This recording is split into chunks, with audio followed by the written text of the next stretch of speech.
It has long been said geography is destiny. Madison's endurance can be attributed to its location and its citizens' deep love of the community for more than 200 years. Madison grew and flourished as energetic settlers, including James F.D. Lanier and Jeremiah Sullivan, migrated here for better lives.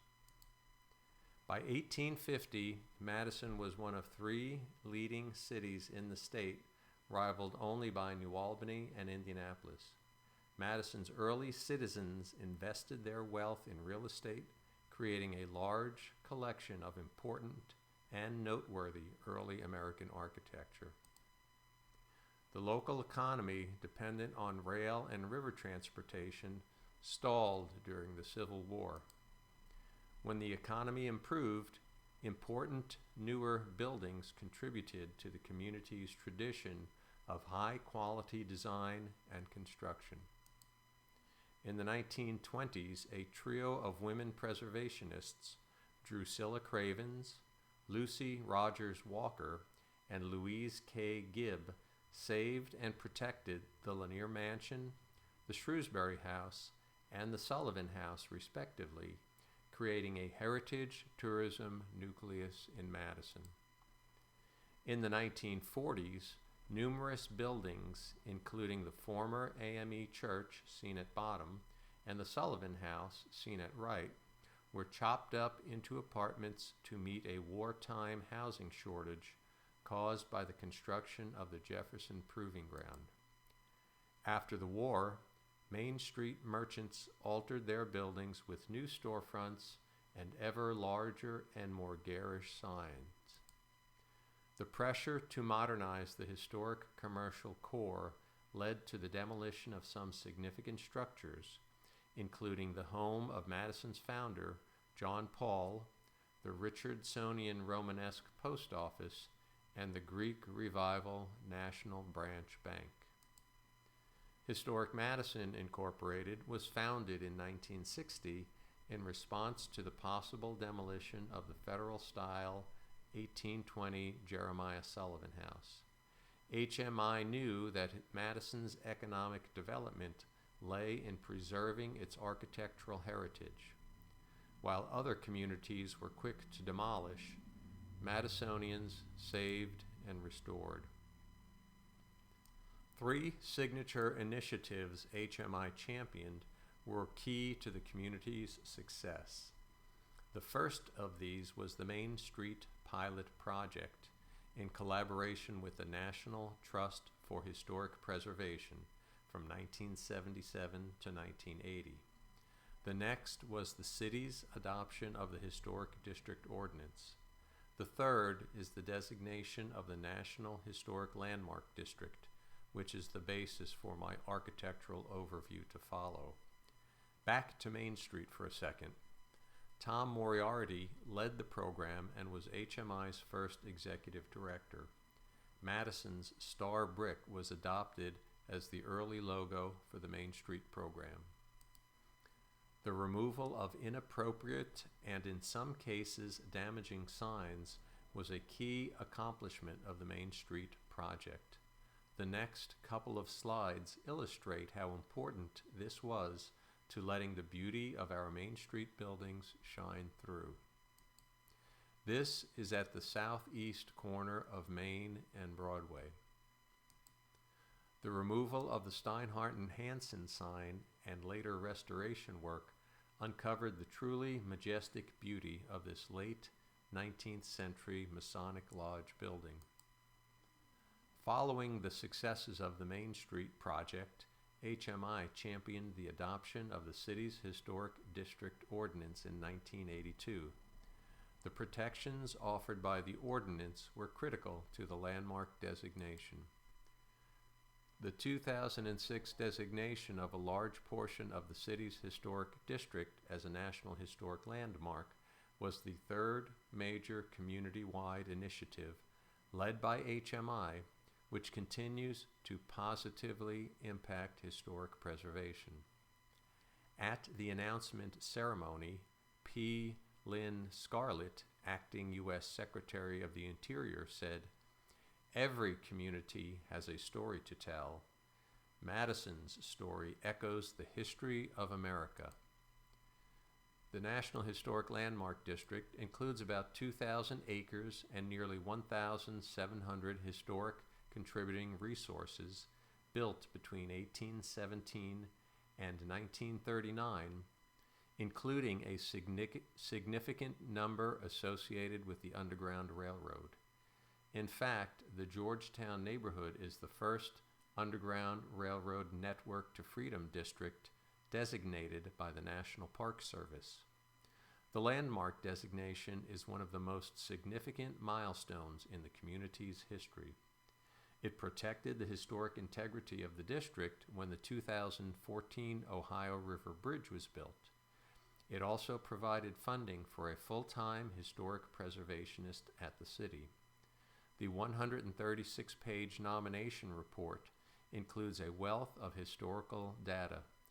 Much of the following architectural overview is taken from the nomination, written by Camille Fife in 2005. The Federal-style Jeremiah Sullivan House, left, and the Schofield and Talbot Hyatt houses, seen at the right, all built between 1817 and 1820, make the intersection of 2nd and Poplar Streets one of Indiana's most historic original street corners. The nomination states the following: Madison exhibits more untouched examples of federal architecture than can be found in any other town in the old Northwest Territory. And since the Federal was the first American style of architecture, it may be said that Madison is the most American town in this vast area. Madison is special in the United States for the quality of its Greek Revival building.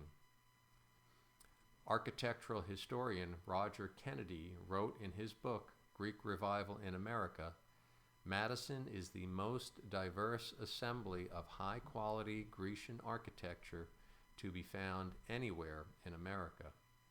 Seen here are some of the key examples of this style.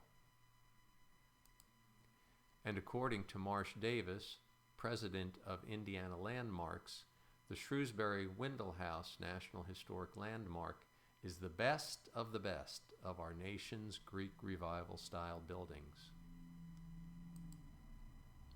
Madison also has notable representations of later styles, illustrating changes in American architecture. The Gothic Revival style is well represented, and 2 church buildings are notable as early examples. St. Michael's, built 1839, has the earliest Gothic-style windows in the state. Its bell tower at the rear is unexpected, as is the decorative ogee or open book ceiling within. Francis Costigan was an early parishioner and may have designed the building. Christ Episcopal Church, designed and built by architects W. Russell West and Matthew Temperley in 1848, is a high-style Gothic Revival building with rare and important 1850 American-made stained glass windows on the east facade. According to the NHL nomination, commercial and residential examples of the Italianate style are of high quality and often involve adaptations to buildings of an earlier construction date. A great variety are intact and well preserved and contribute to the national significance of the district.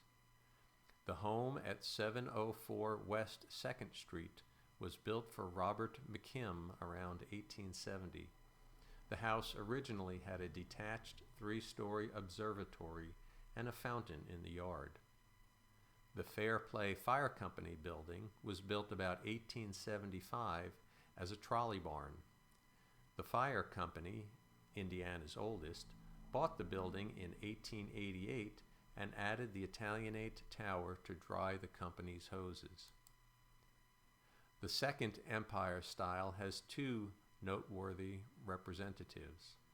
The The Masonic Building, located at 217 to 219 East Main Street, was built between 1871 and 1872 by architect John Temperley. The former Oscar Bear Building at 206 to 208 Main Street is undergoing a major rehabilitation, including an incredible restoration of the storefront. According to the nomination, 24 examples of Queen Anne buildings continue Madison's tradition of high quality in a small town. They contribute to the significance of the district, not only on their own merits, but also because they help to complete the continuity of styles found in Madison. Early manufactured homes are also seen in the district. The home at 222 West 2nd Street is one of 6 homes built by flour mill owner George Troe as investment properties in 1890. Troe ordered the homes through his Columbus, Indiana architect C. F. Sparrow from an unknown Chicago maker of mail-order homes. Over 250 shotgun houses are seen in many styles. These shotguns and other vernacular houses contribute to the district, demonstrating the need for worker housing after the Civil War. Many small shotgun houses and other small cottages cluster around old industrial buildings like the beautifully rehabilitated 1884 Cotton Mill building and the Tower Manufacturing site, now transformed into apartments. The Schrader Saddle Tree Factory, a National Trust Award-winning restoration, is a one-of-a-kind museum showcasing the original tools and machinery used by the German immigrant family to make wooden frames for saddles. The former Spoke Factory, seen at right, is now a law office after an award-winning rehabilitation. The former Elks Lodge at upper left may have been the oldest purpose-built Elks Lodge in the U.S. when it was destroyed by fire. It's now a beautiful market-rate condominium. The former City Hall at upper right is one of the oldest purpose-built City Hall buildings in the state. It now houses our community foundation. It was also nearly destroyed by fire. The rehabilitated Lydia Middleton School is still a thriving part of our public education system. Crystal Beach Pool, built in the late 1930s, was recently beautifully renovated by the city. The Brown Gym at the right was the home court of Madison's 1950 state champion basketball team. It's now part of the city's park system.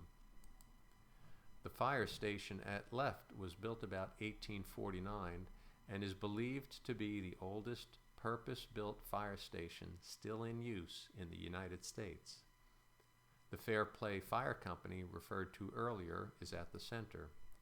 At the right is the former Walnut Street Firehouse, now a museum of firefighting. There are many 20th century styles represented in Madison. Craftsman and numerous revival styles are included. Commercial 20th century buildings include the current City Hall, built as a bank, seen at the upper left, the former Dollar General Store, and a former 1940s car dealership, now a home for nonprofit social service groups. The Ohio Theater, seen at the lower left, is now owned by a nonprofit Friends group. Carriage houses, barns, and garages are also well represented. Many are still seen in the alleys across town. Public art and memorials, including the 1876 Broadway fountain, the sculpture entitled Let There Be Light by noted American artist George Gray Barnard, and other memorials add to Madison's ambiance. Contemporary artwork, including murals, many by local artists, continue to enhance and improve the Madison National Historic Landmark.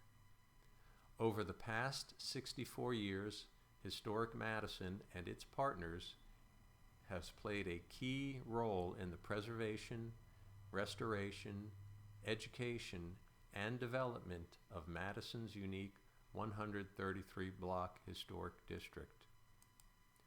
The work is not easy. It has taken decades, hundreds of people, and untold millions of dollars to accomplish, and much more needs to be done. For more information, visit www.historicmadisoninc.com.